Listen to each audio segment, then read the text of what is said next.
সে সর্বশেষ প্রশ্ন বলছেন, আসসালামু আলাইকুম। ওয়ালাইকুম আসসালাম রহমতুল্লাহ। ফিতরা আমি নিজের ফ্যামিলিরটা কি নিজেই বিলি করব নাকি ফান্ডে জমা করব? নিজেই বিলি করতে পারেন। ফিতরা ফান্ডে জমা করতে হবে এমন কোনো বিধান শরীয়তে নেই।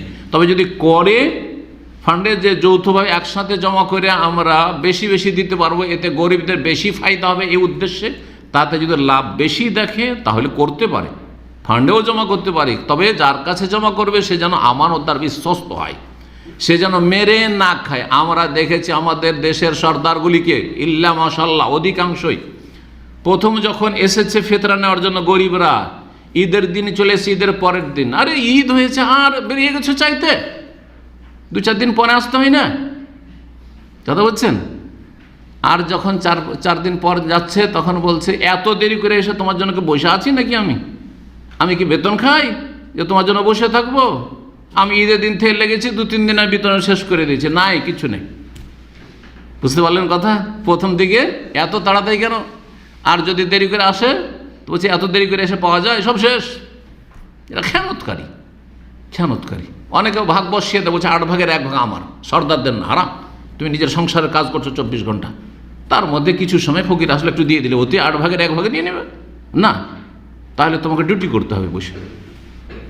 নবী সাল্লাল্লাহু আলাইহি ওয়াসাল্লাম সাহাবীরা মাঠে ঘাটে গিয়ে ওই উটের যাকাত, বাড়ির সংসার সব কিছু ছেড়ে দিয়ে, কাজকর্ম ছেড়ে দিয়ে যেতেন। ওই রকম কাজ করো তাহলে ঠিক আছে, ফুল টাইম কাজ করে তাহলে বলা যেতে পারে যে আমি যে যোগ্যতা রাখি সে অনুযায়ী কত টাকা বেতন হইতে পারে, যেই বেতনটা আপনার হয়তো ওই বেতনটা শুধু নিতে পারবেন। আর ধরেন 1 লাখ টাকা জমা হয়েছে, আর 8 ভাগে 1 ভাগ বসিয়ে দিয়ে বসে আছে। মাদ্রাসার মালিক মুক্তাররা অনেকে এরকম কাজ করে, মাদ্রাসা মসজিদের অনেকে এত টাকা আমি কালেকশন করেছি সুতরাং এত টাকা আমার, রুজি হারাম, এরকম করে। ঠিক, আল্লাহ যেন বুঝার তৌফিক দান করেন। তো যাই হোক, ফিতরা নিজেই বিলি করতে, সৌদি আরবে থাকছেন দেখছেন না, এখানে নিজেই বিতরণ করেছি আমরা, তাই না?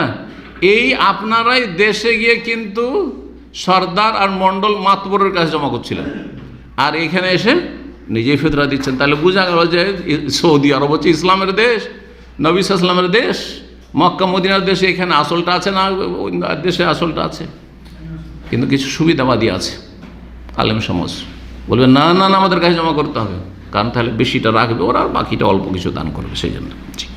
তো যাই হোক, কেউ যদি গঠনমূলক কাজের জন্য দেখে যে ফায়দা বেশি জমা করে তাহলে জমা করবে ফান্ডে, আর না হলে নিজেই বিতরণ করবে। এইখানেই সুন্নাহ কোনটা? সুন্নাত হচ্ছে নিজে নিজে বিতরণ করে দাও, সুন্নাত হচ্ছে বিতরণ করা। তবে মুসলিম সরকার আর বাইতুল মাল আছে, আর মুসলিম সরকার বলছে যে বাইতুল মালে জমা করো, আর মুসলিম সরকার আমানতদার, আলহামদুলিল্লাহ যেমন খোলাফায়ে রাশেদিন ছিলেন ওই রকম যদি হয় আমানতদার, তাহলে ঠিক আছে, তাহলে তখন জমা করবেন।